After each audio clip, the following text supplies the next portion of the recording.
vez pasada, No, ¿no? bueno, ya había terminado de lo de hasta donde yo vi, pero si Ok. quiere doy. No, no,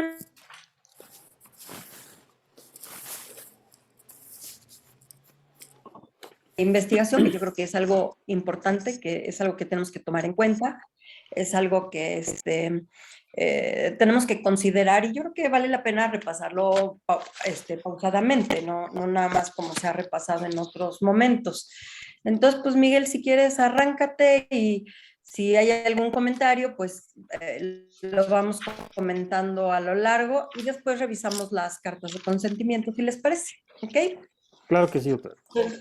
Miguel, todo tuyo. A ver si Ahí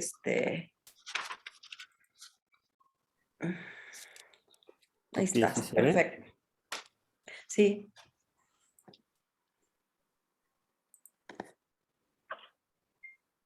Bueno, buenas tardes. El día de hoy vamos a darle continuidad a la clase que ya habíamos visto la semana pasada en relación a las fases del ensayo clínico. Bueno, pues es importante tomar en cuenta algunos datos muy importantes para poder abordar las fases. Es como un recordatorio nada más. Entender que el ensayo clínico pues es lo ideal de los investigadores, ¿no? Entonces, se asigna una maniobra a un grupo y se va midiendo los resultados. Y esto pues lo vuelve experimental. Este puede ser proyectivo y longitudinal. Esto es, se puede estar midiendo conforme vaya pasando el tiempo en el estudio. Y lo que se busca es comparar el resultado entre los grupos que se están estudiando. En ocasiones no se encuentra un grupo, entonces se puede comparar con el estado basal. Y hay ocasiones que la asignación aleatoria de la maniobra ha comentado que el ensayo clínico, pues en realidad es una cohorte experimental, ya que en relación a la cohorte que nosotros conocemos, pues es una cohorte observacional. El ensayo clínico, pues es la ocurrencia de la enfermedad, es a través de la incidencia. Los ensayos clínicos tienen que ser muy rígidos, de que los resultados sean lo más apegado a la realidad. Em, y en este se busca, pues, tener un control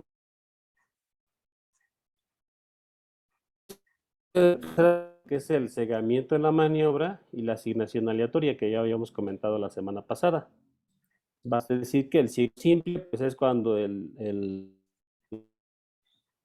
medicamento está recibiendo, si es el principio activo o el placebo. El doble ciego, pues aquí el investigador y el paciente desconocen el tratamiento y se habla de un triple ciego donde el investigador observa el paciente, el investigador que está midiendo los datos, no saben qué medicamento es el que está recibiendo el paciente.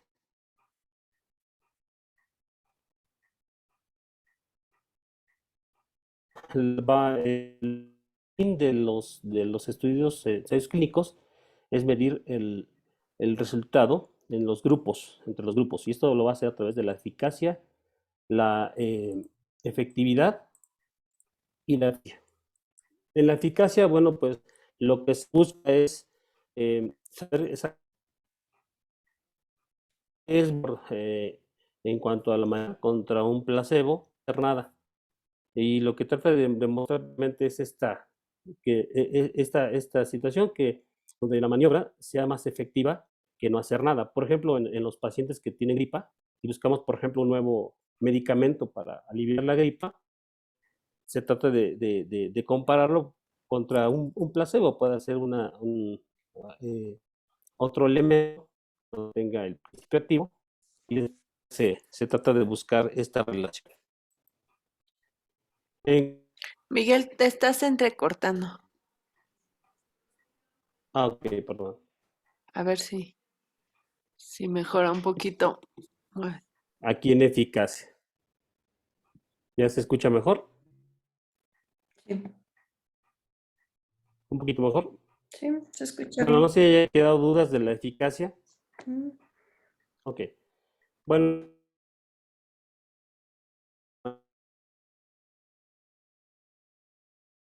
y se trata de demostrar la superioridad de una maniobra contra otra. En ocasiones, por ejemplo, en la enfermedad antihipertensiva, hay antihipertensivos innovadores que prometen mucho. Sin embargo, si se comparan con tratamientos estándar, se puede comprobar o corroborar que realmente su efectividad no es tan grande como lo mencionan los laboratorios. Y bueno, pues la eficiencia es el impacto de la maniobra que aplica a la comunidad. Por ejemplo, en el caso de las vacunas, ¿no? Pues la eficiencia es totalmente eh, eh, real, ¿no? Impacta sobre la que estamos sufriendo. Y bueno, pues A ya ver, entrando más una pregunta para Eric. las... ¿Qué es un placebo y qué es un Dígame, doctora. nocebo? Un placebo y qué, perdón.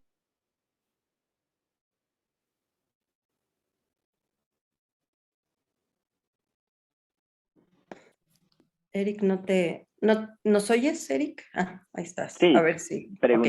pregunté un placebo y un qué, perdón. Nocebo. Nocebo. ¿Alguien sabe la diferencia entre un placebo y un nocebo? No.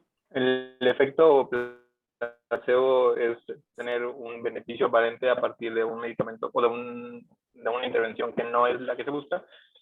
El efecto nocebo es el contrario, que a pesar de que no está recibiendo la intervención, siente que tiene un efecto adverso. No te escuché muy bien. ¿Lo podrás repetir? No sé si los demás lo escucharon bien. Pues bueno, ahí, ¿me escuchan ahí? Sí. Ok, pues el placebo es el paciente que obtiene un efecto benéfico a pesar de no estar recibiendo la intervención, y el nocebo es el contrario, que a pesar de que no tiene la sustancia activa, siente un efecto adverso.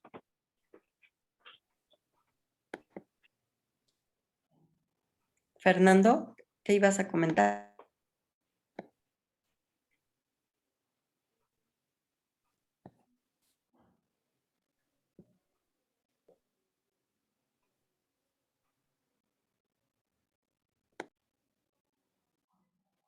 Fernando, ¿ibas a comentar algo?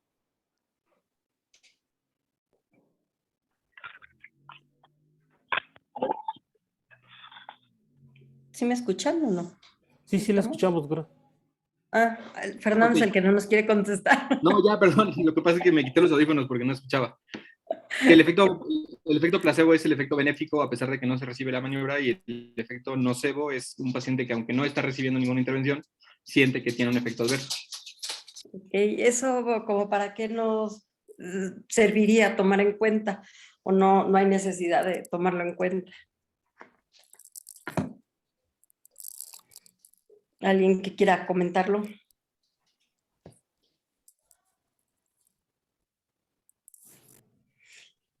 ¿No?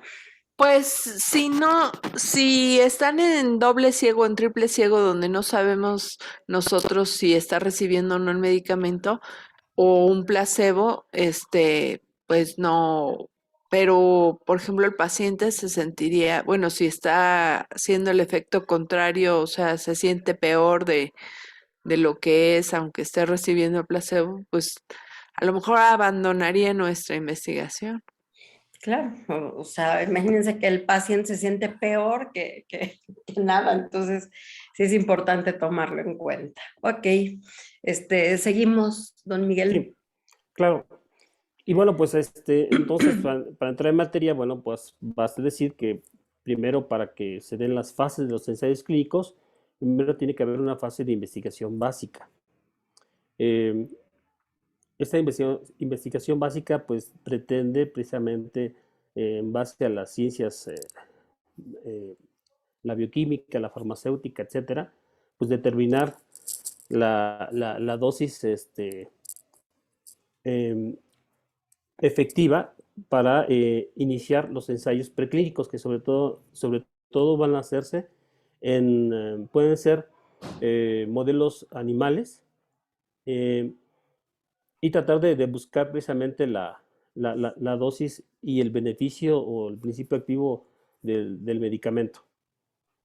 Y bueno, pues ya... También podría estar relacionado a lo que es pues toda la investigación de campo que necesitas para, que eso es importante, o sea, cuáles son las bases para que tú lleves a cabo eso. Acuérdate que no necesariamente ya la investigación está en modelos animales, hay algunos que son modelos bioquímicos o genéticos o cosas así, entonces eso es una gran ventaja. Sí. Ok. Bueno, pues entrando a la fase 1, vamos a... Bueno, antes de que entrar a las fases, vamos a ver algunos aspectos. Primero, ¿qué es lo que se pretende? Sobre todo la cuestión de los objetivos y el tiempo, porque es muy importante entender eso en cuanto a las fases. Bueno, en la fase 1 lo que se trata es de buscar el efecto de un fármaco nuevo. Y sobre todo se va a presentar o se va a enrolar a personas sanas. En ocasiones se puede enrolar enfermos, sobre todo que los cuales pues desafortunadamente no tienen un tratamiento real o un tratamiento que les pueda ayudar a subsanar su problema. Por ejemplo, pienso en los pacientes con cáncer o pacientes con enfermedades muy raras, los cuales se les puede enrolar en los ensayos clínicos. En esta fase lo que se trata de determinar es la farmacocinética y la farmacodinamia, la duración del medicamento, cuál es su pico máximo, cuál es el tiempo que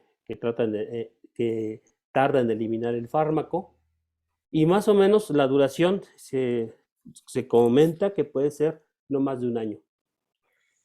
Aquí también cabe mencionar, como les decía yo, que a veces es prueba de, bueno, se prueba un fármaco nuevo, más o menos se prueban 1 a 8 moléculas y va a evaluar el efecto principal en el órgano blanco. Eso es importante saberlo. También se tiene, porque no lo veo ahí, lo de la dosis efectiva del fármaco, y corroborar esas propiedades farmacológicas que se le atañen a ese fármaco. Sí, de hecho lo iba a comentar. Ok. En cuanto al objetivo, como va a determinar la seguridad a corto plazo, se va a ir iniciando dosis muy pequeñas y después se va a ir aumentando, tratando de buscar precisamente el principio activo, o sea, lo que se pretende del medicamento. Esto sería lo que es la fase 1 y la población tiene que ser en mínimo 100 personas sanas. Pues, bueno, hay quien dice 50, 100, 150, porque okay. Incluso la duración hay quien lo prolonga hasta 2 años, pero no más de 2 años. Por eso es que a veces es tan tardado, sobre todo cuando se prueban las moléculas. Seguimos. Sí. Bueno, en la fase 2, bueno, pues aquí vamos a observar que en esta fase es cuando se empieza a administrar a los enfermos. Lo que se busca es la dosis óptima de administración. Aquí la muestra de pacientes va a ser ya más grande, de 100 a 200 participantes, y más o menos tiene una duración similar a la fase 1. El objetivo es comparar los beneficios que se pueden obtener entre los grupos y respecto al placebo. No sé si quieran comentar algo. Aquí ya también acuérdate que hay que corroborar o evaluar los efectos que puede llegar a tener en otros órganos o sistemas. O sea, estamos probando una molécula. Bueno, aquí se pueden probar hasta 3 moléculas, pero acuérdense que ya vamos a ver si no hay otro compromiso. También se puede comparar con una que ya esté comercializada o con el placebo en esta fase. Ya pueden aplicarse cuestionarios de calidad de vida, que esto es importante, y pues pueden durar más o menos 2 a 3 años. Entonces váyanle sacando la cuenta, ¿no? Y se refiere que esta fase puede llegar a ser con estudios multicéntricos. Ujú. Ok. Ok. Después tenemos la fase 3. Aquí, bueno, pues ya se enfrenta más lo que es el fármaco contra el placebo. Aquí las muestras son mucho más grandes y bueno, pues aquí, bueno, de acuerdo al artículo que leí, pues el tiempo va de 1 a 3 años. Y el Ujú. objetivo es buscar la eficacia, la toxicidad y ver cuál es el perfil riesgo-beneficio. Y aquí un objetivo muy importante es obtener la licencia de uso del medicamento para entrar a la fase de comercialización. Y bueno, pues es cuando se empiezan a hacer los estudios multicéntricos para tratar de demostrar la eficacia del fármaco en la enfermedad que se pretende tratar. Aquí también ya se comprueba la dosis, ¿estás de acuerdo? La eficacia Ok. de la dosis que se escogió. Si no, habría que ajustarlo. Más o menos aquí estamos hablando de 500 a 5,000 individuos en donde se prueba estas moléculas, ¿no? Aquí ya se prueban 1 o 2 moléculas nada más. Aquí también, pues, se empieza a ver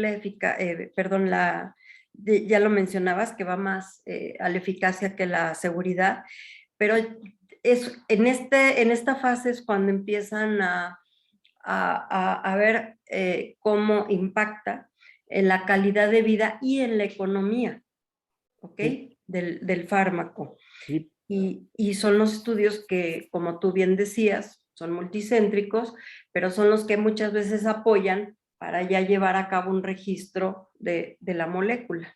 Ujú. Y es que en relación, por ejemplo, a enfermedades raras, pues el coste del medicamento se dispara. Así es. ¿Por qué se dispara? Pues porque como son raras, pues la población que está sufriendo la enfermedad, Por pues, raras. pues es así pues entre menor se comercialice, pues el costo también es mayor, ¿no? Por el número de sujetos seguramente a los que puedes acceder. Si Ok. aquí hablamos de 500 a 5,000, imagínate en una enfermedad en donde la incidencia o la prevalencia, dependiendo de lo que estés buscando, sea muy baja, pues imagínate conseguirte 500 sujetos para enfermedad de Gaucher, por ejemplo, y probar la molécula. Entonces ahí sí tienes que hablarle a todo el mundo, a decir, oigan, ¿quién tiene un caso de este tipo para que yo pueda empezar a probar la molécula y ver si además los sujetos quieren participar, porque esa es otra, ¿no? ¿Qué tal que no quieren participar? Entonces, pues ya nada más tienes 499. Entonces, sí es importante eso. A diferencia, por ejemplo, de diabetes, que pues nada más se vienen aquí a algunas zonas de la ciudad y pues con 10 que se agarren, ¿verdad? Claro. Entonces, sí es importante esa parte. Uh-huh. Ok, ¿qué Bueno, más? sí. Seguimos. Y pues tenemos la fase 4. Pues aquí ya vienen lo que son los estudios post-comercialización. Pues ya los grupos son numerosos de pacientes, ya se prolonga por varios años. Y aquí el objetivo es buscar la seguridad y la seguridad, eficacia y efectividad a largo plazo. Y sobre todo la detección de efectos adversos, que por eso tenemos esta Comisión de Vigilancia de Efectos Adversos de Medicamentos, ¿no? A través del Seguro Social, bueno, es lo que nosotros tenemos. Si hay un efecto adverso, pues se toma el lote, se hace el reporte y esto puede ayudar precisamente para mejorar la seguridad y la eficacia y efectividad del medicamento. Es cuando les caen a decir, mira doctor, tenemos este nuevo medicamento y bla, bla, bla. ¿Quién de ustedes ha hecho un reporte de farmacovigilancia? ¿Alguno de ustedes lo ha hecho? Yo sí. ¿De qué, Fernando? ¿Qué te tocó reportar? Medio de contraste. Medio de contraste. Ok. ¿Qué problemas Bueno, tuviste? ese es un caso particular que igual vale la pena comentar como curiosidad, que eso no se reporta.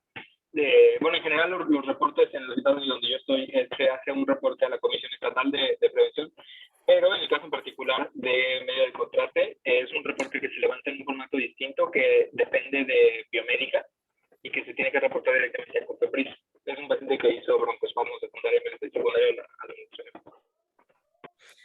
me imagino que catéteres, medios de contraste, pueda ser diferente, ¿no?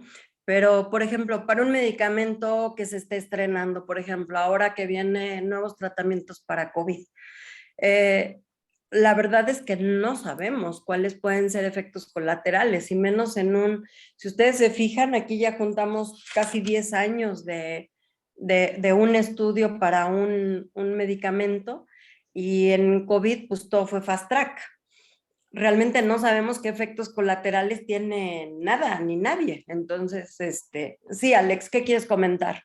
Sí, es que esta es una, o sea, todas las fases son importantes, pero esta en Cuba recuerdo que la llamamos la fase perpetua porque no tiene límite de fin. O sea, ella va a acompañar al fármaco en todo el momento de su uso, porque en cualquier momento, o sea, ya que aquí es donde entra la farmacoepidemiología y la farmacovigilancia, en cualquier momento, mediante el reporte de reacciones adversas, estamos monitorizando. La experiencia cubana, por ejemplo, la fase 3 fue un ensayo clínico para la vacuna que hicimos de 44.000 pacientes, claro, fue grande por las exigencias. Y bueno, ahora mismo estamos en fase 4 y es así. Entonces, el reporte de reacciones adversas va en función también, como bien se dice, del tipo de fármaco, porque si es de nuevo tipo de prueba, por ejemplo, allá imbricamos instituciones como es el Senator, que es el Centro Nacional de Toxicología, y hay un protocolo a seguir con ese tipo de pacientes. En el caso, por ejemplo, yo que participé en el ensayo clínico de la vacuna, teníamos pacientes y la vigilancia era pasiva, o sea, el paciente era el que se vigilaba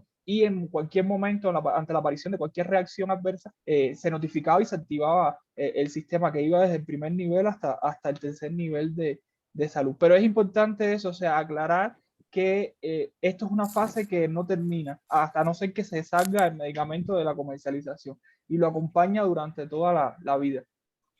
Pues es lo que ha pasado con algunos fármacos que entran con una indicación y al momento actual estamos utilizando otra. Eso pasó un poco con sildenafil, ¿no? Lo usaban para una cosa y ya lo usamos para otra cosa.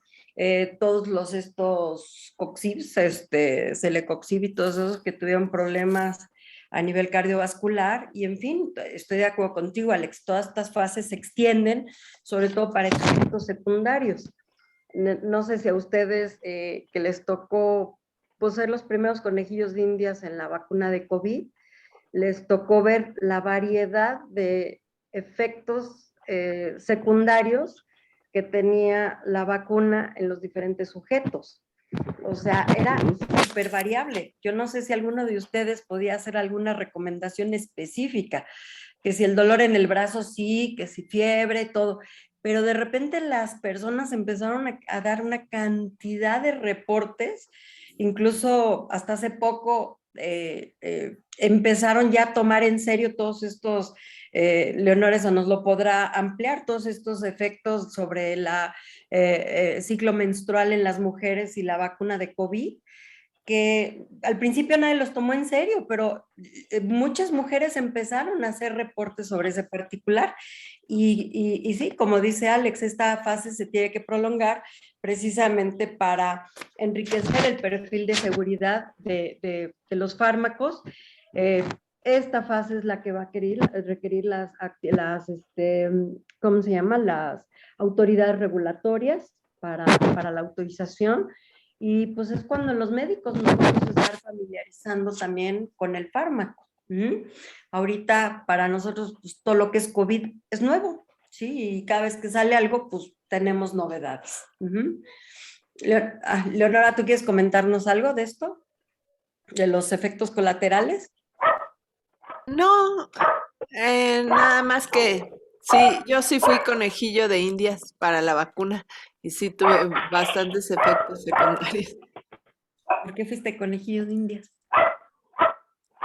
Pues fuimos de los primeros que nos vacunaron por estar en el frente Sí. y bueno, la verdad es que yo tuve muchos efectos secundarios, no sé si. Y todos los demás. Sí, no, es lo que te digo, que como médicos, ¡pum! Vale, todo el mundo con sus orejitas de conejillo de indias. Ok, seguimos, Miguel. Sí, bueno, pues además basta decir que, por ejemplo, dentro de la cuestión de los fármacos que tuvieron un propósito y después se cambió a otro, tenemos el caso del minoxidil. El minoxidil se prometió, se anunció como un medicamento para el tratamiento de las úlceras varicosas y se anunció con pompa. El problema es que empezaron a salir pelo alrededor aumentó la cantidad de cabello. Entonces se tuvo que quitar y posteriormente ya se salió como minoxidil, pero ya para tratamiento de la calvicie. Este es Sí, yo creo que todos en su especialidad tienen un medicamento que cambió, punto. Salió al mercado para una cosa y bueno, en el mercado ya tiene otras utilidades, ¿no? Ujú. Sí. Ok, sí. Bueno, pues ya nomás para afianzar lo que hemos dicho, pues en el caso de la vacuna que hemos estado comentando, pues hubo una fase preclínica donde pues hubo estudios pues moleculares o estudios sobre todo del virus que estábamos tratando. Después vino un ensayo clínico y las diferentes fases. No se ha cumplido la situación de tiempo, sobre todo porque por la contingencia. De hecho, por eso se tuvo que autorizar cada vacuna y pues muchas vacunas estuvieron entre la fase 3, pero fue por motivos de que está muriendo la gente. Entonces, este es lo que quería comentar al final. Aquí porque fue un estado de emergencia, pero normalmente una vacuna pues tienes que cubrir todas las fases. Es como ahorita la disertación que hay, si a los niños sí los tenemos o no que vacunar. Y hay un grupo muy grande que dice que no a los niños de 5 a 12 y hay quien dice que sí a todos parejo. Entonces, la realidad es que todavía nos falta aprender mucho en especial de este fármaco, que es un ejemplo, bueno, de esta vacuna, que es un ejemplo extraordinario aquí sí se brincaron prácticamente las fases de la investigación clínica, se las pasaron en fast track, porque Sí. pues, fue de 0 a 100, o sea, en un año, en menos de un año probablemente ya teníamos esto. Claro, es hablar muy al aire, porque la investigación básica de todas estas cosas tiene 40 años, tampoco fue de ahorita. O sea, si han leído la historia un poco de las vacunas y todo esto, pues tampoco fue improvisado. O sea, tiene un antecedente de 40 años que permitió traspolarlo y acelerar, entre comillas, un poco estas fases de investigación. Ok. ¿Alguien más quiere comentar algo? Mari Carmen. Y estaba retomando, bueno, en algunas bibliografías mencionan sobre una fase 5 en estos ensayos y estaba checando que son muy, muy selectivos, que es de acuerdo a una seguridad relativa. Hablan ellos inclusive que son en productos ya de fármacos o muy comercializados, van a hacer estudios de corta duración. Y a la vez pues también pueden tener un diseño abierto o estaba checando que es doble ciego, nada más que en ese grupo pues sí todavía como que está muy en auge, bueno, todavía no son aprobados como tal. ¿Qué ejemplo podrías poner ahí?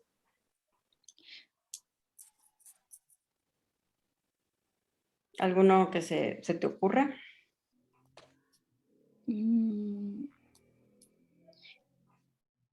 Estrictamente no se me ocurre alguno como tal, pero dicen que ya son, o sea, habla mucho de que ya son empleados en medicamentos ya muy farmacolizados, bueno, que le llaman ellos. Muy probados aparentemente, ¿no? Exactamente. O sea, probablemente sales que tenemos muy viejas, probablemente se vuelven a someter a fases de investigación a ver si tienen alguna otra indicación, así como hemos hablado del minoxidil y otras cosas. Así es. Bueno, pues muy bien. Pues es todo. Ok, perfecto. ¿Algún comentario, alguna pregunta sobre las fases de investigación? Sí, otra cosa que era importante decir era la diferencia entre evento adverso y reacción adversa, porque la experiencia nosotros allá en Cuba, o sea, como la vigilancia era pasiva, se le daba un diario a cada paciente para que registrara los efectos adversos, o sea, las reacciones adversas. Y la diferencia es que el evento adverso es la manifestación clínica asociada al proceso vacunal, pero no necesariamente guarda una relación con el principio activo. Y la reacción adversa es la que guarda la relación con el principio activo. Entonces viene el paciente y te dice, tuve una reacción adversa porque tuve dolor en el deltoide. Eso no es una reacción adversa. Eso está relacionado más bien, sobre todo las vacunas que contienen estabilizadores como hidróxido de aluminio, que provoca eso, pero el principio activo en realidad no. Entonces ya las reacciones adversas, convulsión, elevación de la temperatura bien comprobada, sí se notifican como reacciones y es lo que influye en la decisión de continuar o no con el estudio. Les digo eso porque nosotros yo fui sujeto vacunal en fase 1 y fui médico observador, es decir, médico evaluador en fase 3 de las vacunas nuestras.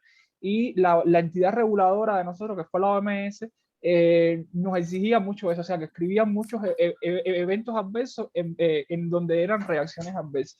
Y eso es digno de explicar a cada paciente. Así es importante. Es como durante muchos años pensamos que el vehículo, por ejemplo, que tenía el DFH, era lo que ocasionaba los problemas de arritmias cuando se administraba rápidamente, más que el efecto directo del fármaco. Entonces sí, a veces está relacionado al vehículo, como lo mencionas, Alex, pero vale la pena. No, y tú sí fuiste... tú sí fuiste bien conejillo de indias, ¿verdad? Entonces, sí, sí, nosotros fuimos 100 voluntarios en fase 1 y ya la fase 3 fueron 44.000 expertos, pero para poder aprobar la vacuna hacía falta, todo se maneja con la entidad reguladora. O sea, cada país tiene que tener la suya y las normas son bien claras y específicas. O sea, nosotros tenemos una cosa que se llama el Centro Coordinador de Ensayos Clínicos y reguladores externos que son organismos que vienen. Yo recuerdo estar en la evaluación de pacientes y se te para un hombre al lado, un extranjero, y te presenta y dice, no, yo vengo de parte de la OMS y vamos a examinar este protocolo y vamos, o sea, todo es muy sorpresivo para la calidad. Y un ejemplo que también quería poner es el tema de la fase 4, el que más conocemos nosotros es el de misoprostol. No sé si en México se utilizan las prostaglandinas para, o sea, el misoprostol surge como fármaco para, creo que es para la úlcera, y se demostró por la incidencia de abortos que en realidad aumenta las contracciones uterinas y sirve como método de anticoncepción. Así es. Sí, te digo, es interesante ver cómo a veces tiene una indicación el fármaco y a la hora de la hora termina con otra indicación. Sí, Metformina también. Es interesante esta parte de la farmacología. Bueno, sí, Miguel, querías comentar algo. Sí, también es muy importante acotar que muchos de los ensayos clínicos fallidos no se reportan sus fallas.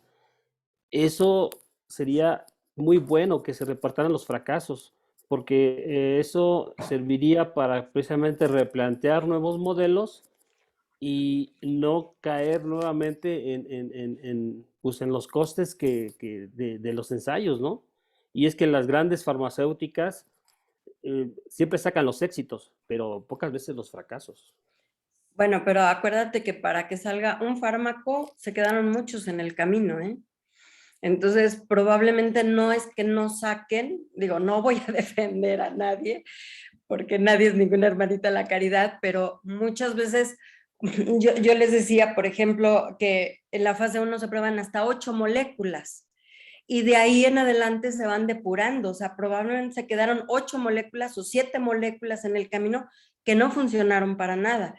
Entonces sí, probablemente hay moléculas que ya ni siquiera ven la luz, pero no nada más de una publicación, ni siquiera avanzan en las fases de investigación. Okay. Sí, así tampoco salen medicamentos todos los días. Sí, más complicado eso. Bueno, pues si no hay algún comentario ahorita sobre esto, que creo que es muy importante conocerlo, muchos de ustedes que se quieran dedicar a una investigación un poquito más básica o algo, la verdad es que siempre es importante conocer todas estas fases de investigación o incluso ustedes puedan ser peritos de alguna otra cosa. Entonces, creo que es importante conocer todas estas fases. Entonces, ¿por qué no pasamos ahorita, para que no se nos vaya el tiempo? Eric, ¿por qué no nos enseñas tu carta de consentimiento informado? ¿Cómo la hiciste? ¿Por qué la hiciste? Porque yo dije, ay, sí, pero o sea, ¿cuáles fueron los puntos más importantes que consideraste en tu carta de consentimiento informado? Si la quieres poner en la pantalla. Sí, claro, deme un segundo. Sí, sí. ¿De qué es tu trabajo? Para que nos vayas platicando. Bueno, mi trabajo es sobre un índice que se llama PALBI, que involucra plaquetas albúmina y bilirrubina como predictor de varices esofágicas en pacientes con cirrosis hepática. ¿A poco? Entonces ¿Y la eso, idea, o sea, qué es lo que quieres demostrar? ¿Que la presencia de qué? ¿Te da varices esofágicas o qué? se hace un logaritmo Ajá. de estos 3 laboratorios y se trata de predecir si va a haber varices esofágicas. Lo que pasa es que los pacientes con cirrosis todos se envían a hacer endoscopía y el 50% de los pacientes no van a tener varices. Entonces, si tú puedes prevenir o predecirlo con un sistema que no sea invasivo, pues te evitas una endoscopía, te ahorras mucho dinero y, por supuesto, un procedimiento que es invasivo para el paciente.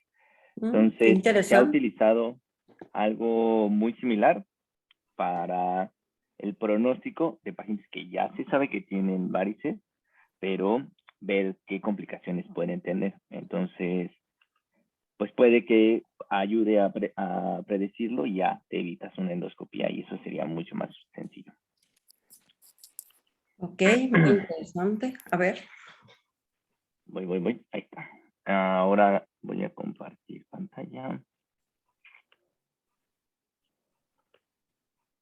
¿Ya lo ven? ¿Sí? Sí. Bueno, ¿Cómo fue que hiciste tu carta? ¿La sacaste de un machote? ¿Te metiste a investigar los componentes? ¿O dijiste, pues a ver, la saco de mi ronco pecho? ¿Cómo fue que la decidiste hacer? bueno, hay varias cosas. En la clase de ética hemos visto algunas cosas que debe de llevar el consentimiento. Todavía no terminamos de verlas todas, pero bueno, hay unas partes que ya estamos tocando y la otra, pues yo ya había participado en algunos protocolos de investigación en nutrición. Entonces ya habíamos hecho diferentes consentimientos y pues me basé en muchos que ya habíamos hecho. Entonces creo que lo más Sí, importante, eso es importante. ¿Cuántos de ustedes han estado revisando protocolos de algún par y les ha tocado evaluar la carta de consentimiento o, como dices tú, pues el hospital ya tiene determinado guía sobre esto? En fin, a ver, preséntanos tu carta ahora sí. bueno, en mi consentimiento viene en dónde se va a hacer, que lo que la otra vez platicaba es que como se va a hacer tal vez en 2 lugares, pues bueno, vamos a cambiar que existe y aquí vienen los datos de todos los que van a participar en el estudio, sobre todo los míos, por si el paciente necesita saber algo o necesita conocer algo en especial, incluso los resultados, cuando se escribió el consentimiento. La introducción, pues, está basado en diferentes cosas y habíamos platicado que la última declaración, la de Helsinki, que se hizo en Brasil en el 2013, era lo más importante, bueno, no lo más importante, pero sí que teníamos que tomar en cuenta para escribir todo el consentimiento. Luego se le invita al paciente a participar en este proyecto y se le explica de qué se va a tratar el proyecto. La idea es justo esto, un pequeño resumen de qué se trata y por qué fue invitado el paciente. El paciente fue invitado pues porque tiene cirrosis y la probabilidad de tener varices esofágicas. A ver, El hasta procedimiento, ahí. ajá, Mari Carmen, ¿qué opinas de la carta hasta dónde vamos de Eric? ¿Qué podrías aportar de esta carta? Un poquitito más arriba, por favor. Gracias.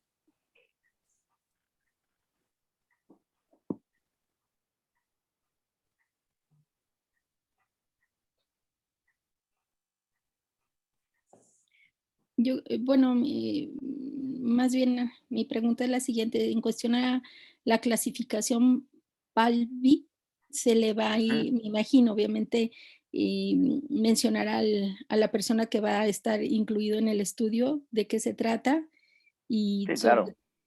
Sí, Ajá, eso lo vamos a ver, Mari Carmen, pero hasta aquí, hazte ajá, de cuenta que tú no eres doctora.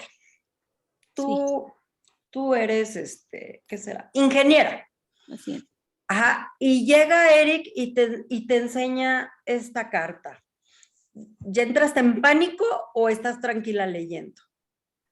Porque aquí te habla de la declaración de Helsinki y de las buenas prácticas y cosas así. O sea, ¿tú crees eso es, o sea, a ti te parece correcto eso? ¿Estás de acuerdo? ¿Vamos todo bien? ¿Tú qué opinas?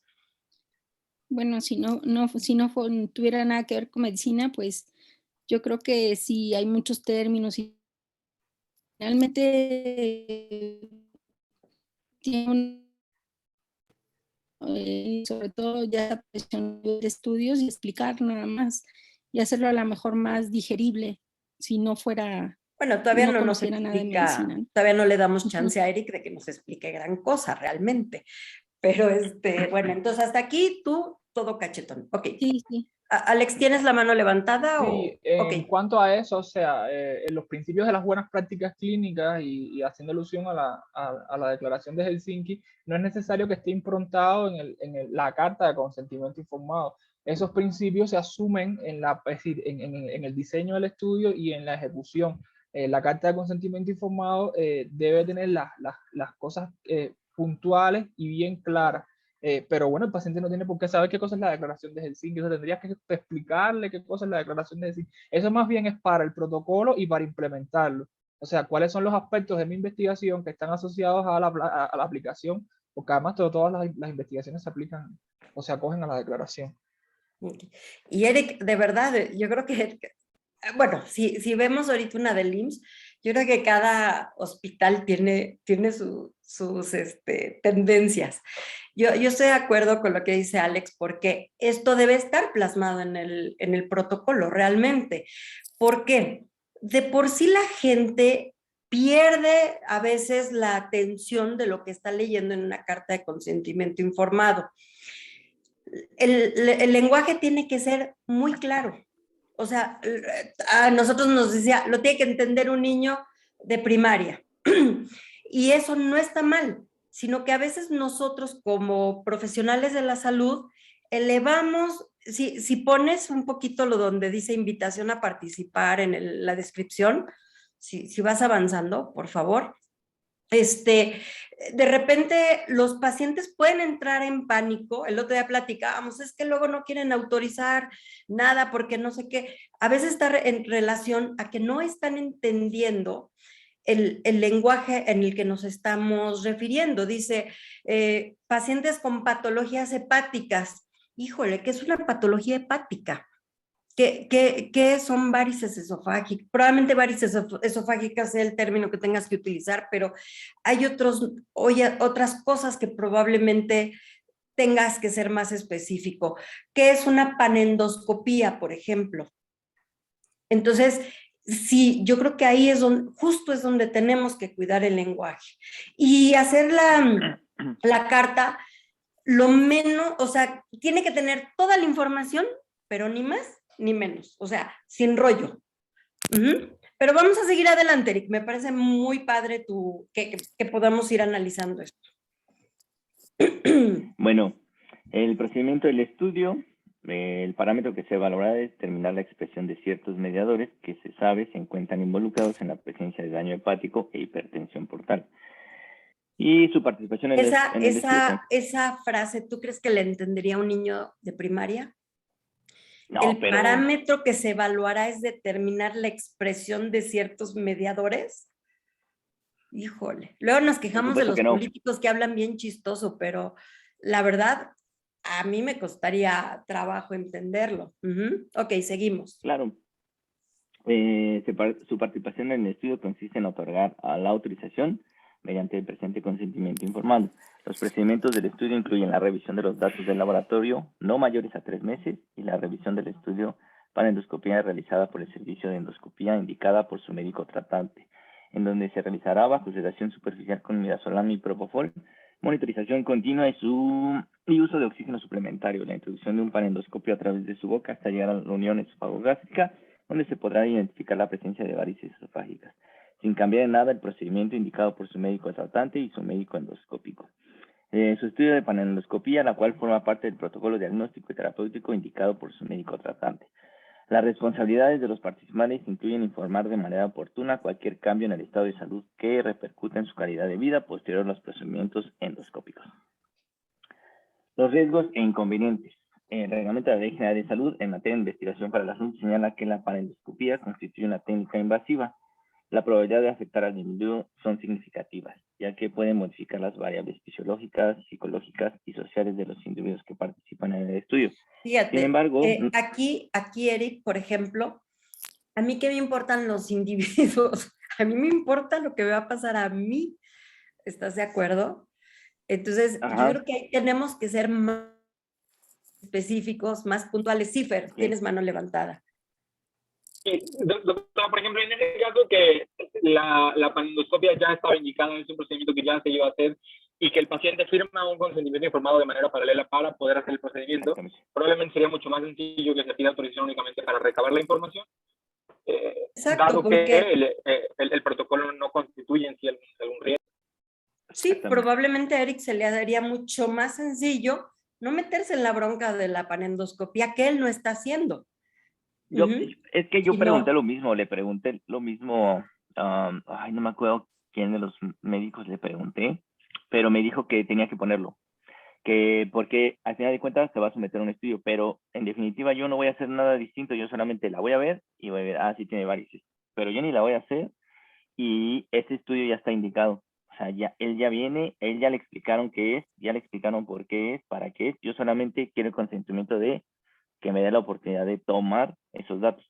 Entonces, esa era mi idea, pero me dijeron que no, que era riesgo mayor que el mínimo porque se hace una panendoscopia, pero a mí me queda todavía esa duda, por eso tuve que cambiar todo mi carta de consentimiento.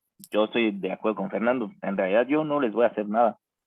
Eso no le va a, o sea, mi protocolo no va a cambiar en nada, la indicación, ni el procedimiento, ni el resultado, pero en nada. Entonces ahí hay ciertas confusiones. A veces te los pide el comité de investigación como parte de una protección adicional, la parte ética y todo esto. Te lo digo porque, por ejemplo, te voy a platicar. Nosotros a todos los recién nacidos, a todos los que entraban a la sala, les hacíamos ultrasonido. Nosotros les íbamos a hacer a los cardiópatas ultrasonido con flujo sanguíneo. Eso no afectaba en nada. Bueno, pues hubo que pedir consentimiento informado porque es un procedimiento y bla, bla. Lo que tú, aunque sea parte de lo que el niño recibía cotidianamente, por pertenecer a un estudio nos piden que lo agreguemos. Entonces, puede ser esa parte que te estén exigiendo por ese motivo. Sí, claro. Y no está mal. O sea, yo no quise ahondar un poquito en lo de la panendoscopía, porque aunque sí lo comentas, digo, yo entendí que no, tú no la vas a hacer ni necesitas autorizarla, pero como parte de tu ejercicio para entender las cartas de consentimiento, me parece que está bien que hagas el ejercicio. Por eso no lo comenté más. Yo estaría de acuerdo contigo, pero sí depende del comité hasta dónde creen que el riesgo puede incluir, sobre todo esta parte ética de un procedimiento que ya se realizó, ¿sí? Para propósitos de tu estudio. Y bueno, aquí, por ejemplo, los riesgos e inconvenientes, yo en lo personal lo aterrizaría un poquito más sencillo con eso. Por ejemplo, el reglamento de la Ley General de Salud, eso dice en el protocolo. Aquí sí, yo diría, la panendoscopía sabemos que es una técnica invasiva que pudiera dar algunas complicaciones como perforación o malestar o bla, bla, bla, pero que seas más sencillo en tu manera de comunicarte. Acuérdate, fíjate, no sé si tengas a la mano, ¿qué escolaridad tienen tus pacientes en general? Pues probablemente uno es un obrero, otro puede ser pues alguien que ni siquiera acabó la preparatoria, alguien se quedó en secundaria. Yo no sé si estos renglones son suficientemente claros. Sí, ok. Entonces, en esa parte yo sí estaría de acuerdo en que seas más cuidadoso, más sencillo en tu lenguaje. Este documento se lo estás haciendo leer a alguien que probablemente tiene una escolaridad mucho menor a la tuya, no a un par tuyo. Ok. Entonces, los riesgos, pues sí los tienes que ampliar. O sea, yo la verdad leo eso y digo, ay, no, yo no firmo nada. Porque aquí habla de unos sujetos y variables fisiológicas, psicológicas y sociales. O sea, ¿qué problema psicológico te va a dar el panendoscopio? Ahí tendrías que explicarlo, porque si no, ahí estás cayendo en una omisión grave. O las sociales. Mira, ahí va él, ahí va Juanito que le hicieron una panendoscopía. ¡Oh! O sea, ¿sí? No sé si queda claro, Eric. Sí, sí, sí. ¿Alguien quiere comentar algo? Bueno, seguimos, porque ya Yo viene sí, casi el tiempo encima. yo sí, doctora. Sí, Yo creo que así poniéndome en el plan de que como si no fuera médico y me presentan el consentimiento, yo lo que buscaría es algo más oficial. Yo creo que no estaría de más poner alguna situación de escudos, logos, no sé si alguna situación membretada, porque eso es lo que ve luego el individuo. Y si no pero lo sí ve lo así, puso, Eric sí lo puso al principio, puso el hospital, ajá, es pero aquí correcto, en la parte de arriba no veo logo. pues está Todas el las cajas lo nombre. tienen. Yo no, bueno, no O sea, sé tienen el si, nombre y la si dirección. tengan Ajá. que tener logotipos todas las hojas, o sea, creo que es un consentimiento No. y yo en este caso no estoy de acuerdo contigo, Miguel, pero podemos investigar si requiere logos. Sí está bien documentado a qué hospital pertenece, creo que Sí, eso sí, es sí. importante. Ok, Ok. Eric, seguimos. Bueno, los beneficios potenciales, pues la verdad es que solo usted tendrá como beneficio una colonoscopia detallada con la búsqueda de varices esofágicas, que ya se le iba a hacer. Además, gracias a su participación altruista, su comunidad se puede beneficiar significativamente de los resultados Es que de ahí esta los investigación. beneficios, como tú bien pones, es personales y sociales. Entonces ahí yo creo que tú tendrías que ser más prolijo, de decir, el beneficio de su endoscopía es que usted va a obtener un diagnóstico oportuno que le podrá dar un tratamiento oportuno y la participación altruista pues puede que beneficie a pacientes que tienen una patología semejante a la suya. Y eso te puede ayudar un poco a llegarle al paciente. Consideraciones. Y aparte de eso, también hay que poner ¿cómo se llama? Bueno, sí pusiste los riesgos, pero ok, bueno, síguele, lo económico. No se cobrará ninguna tarifa por participar en el estudio ni se le hará pago alguno. Usted asistirá a su consulta de seguimiento en donde se valorará su evolución. Compensación. Debido a que es una investigación mayor que el mínimo, el Hospital General Fernando Quiroz compensará en caso de ser necesario por la presentación Esta es de una alguna investigación complicación. mayor que el mínimo, ¿qué? Riesgo mayor que el mínimo. Entonces Con ahí no riesgo está. mayor que el mínimo. Ok, ajá.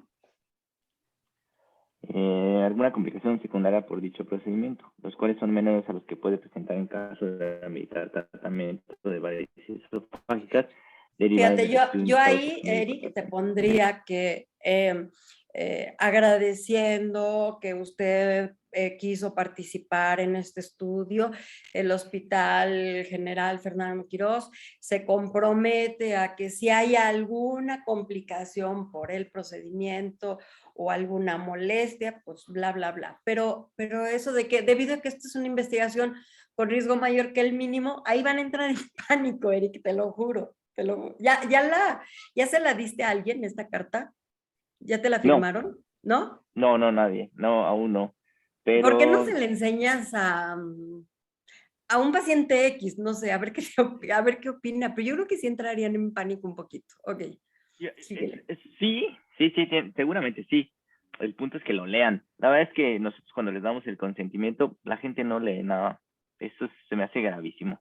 Y Pero eso nosotros se a ti los no te damos. exime de la Ah, responsabilidad. no, claro, pues Ajá. no, pero está escrito. Está escrito. Entonces, pues ya si lo leo o no, es su problema. Sin embargo, yo les doy los consentimientos con mucho tiempo de anticipación para los procedimientos. Se los dejo una semana para que se los lleven a casa y llegan y ¿dónde tengo que firmar? O sea, se nota que no lo leí yo. Me queda claro que lo que usted está diciendo es correcto, pero creo que lo que va a más importar, porque me van a preguntar, ¿y qué significa esto? Porque yo no lo voy a leer, doctor. Ah, bueno, mire, aquí dice esto y esto. Creo que la explicación verbal va a ser mucho más importante que la escrita, que tiene razón en que debe de mejorar la escrita, por supuesto. Pero, híjole, en México los pacientes no leen nada, ni en la práctica Estoy de privada ni acuerdo en la contigo, práctica Eric, pública. pero hay quien dice que incluso tenemos la obligación de leer la carta con ellos. Y, por ejemplo, algo que invalida tu carta es no tener testigos. Eso es algo muy importante. A veces decir... No, pero sí tiene. Sí, claro. No. Tiene dos. Es que tú acabas de decir, no, yo se la doy y que me la firmen. ¿Sí? O sea, que la lean. Y después cuando Por eso, yo llegan, se la doy les y que me la preguntamos si tenemos firmen. alguna. Y ellos te la van a regresar firmada, si es que la leen, pero no lo van a firmar sus testigos. Tú de repente No, vas a sí. llegar y le vas a decir, oye, ven, fírmale aquí, y tú fírmale acá, y ya acabé el trámite. Es que en realidad nosotros siempre llegan con un acompañante. Nunca se les puede hacer una apariencia sin un acompañante, y a los dos se les pregunta si se leyó y si lo entendieron. La verdad es que nadie. Yo desde que llevo un año haciendo faringoscopía, solo una persona lo ha leído. Una. Te lo creo. Y una me ha preguntado, no entendí esto. Yo, bueno, es esto y esto. Ok, sí. Nadie, sí, qué impresión. Pero totalmente de acuerdo con lo que dices. Totalmente de acuerdo. No, te lo creo. Mira, yo muchas veces, ¿sabes? A mí me pasaba, para autorizar una cirugía, la firmaban así como dices tú, la de su hijo. Y le decía yo, me acaba de firmar las escrituras de su casa.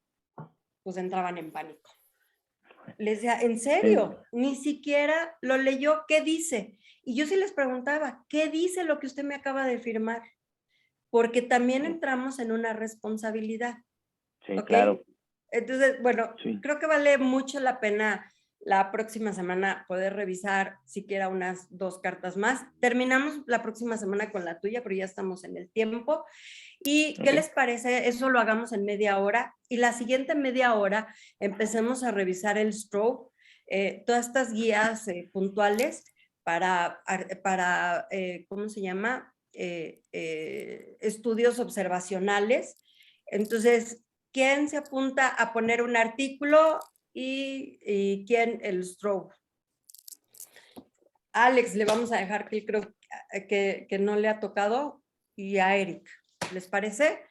Uno un artículo y otro o sea, uno que traiga un artículo y con base al stroke lo vamos a calificar. Sí, Mari Carmen, que ya estamos encima. Sí, perdón. Entonces, lo que vamos a tratar de hacer con estas revisiones del consentimiento informado es uno que sea, en este caso, a mí me toca hacer para los papás de mis pacientes. Sí. Entonces, a lo mejor tratar de ser un poquitito, como usted dice, encontrar las palabras adecuadas, lo más cercano o certero a lo que yo quiero hacer con el paciente. Y explicar, ¿no? Porque yo creo que eso es lo que va a generar demasiada confusión o inclusive que no me firmen literal.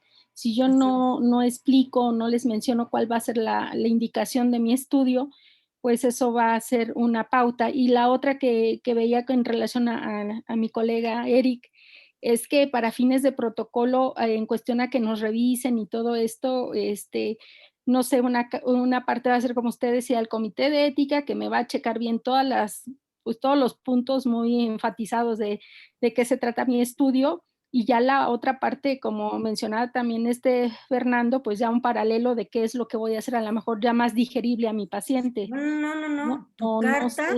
Tu carta tiene que pasar, la misma carta tiene que ser suficiente para el comité de ética y suficiente para la persona que te lo firma. Tú no vas a hacer 2 cartas, Mari Carmen, eso es un gravísimo error. Tu carta tiene que ser lo suficientemente completa éticamente, con un lenguaje apropiado para las personas a las que te estás dirigiendo. Es como el asentimiento informado. Un asentimiento al cual te estás dirigiendo a niños de 8 años, no le puedes poner el lenguaje que pone Eric, por ejemplo. ¿Ok? Por eso quiero presentar diferentes cartas de ustedes. Creo que es lo más enriquecedor. Entonces, no, Mari Carmen, creo que ahí no estoy de acuerdo contigo. Tiene que ser una carta que cumpla todos estos requisitos. Vamos a revisarlas. Creo que vale muchísimo la pena hacer este ejercicio porque es parte de cómo van a diseñar ustedes sus protocolos, ¿sí? Bueno, creo que ya estamos sobre el tiempo, chicos.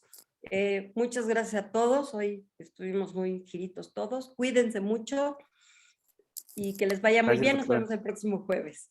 Hasta Bye. luego. Gracias. Hasta luego.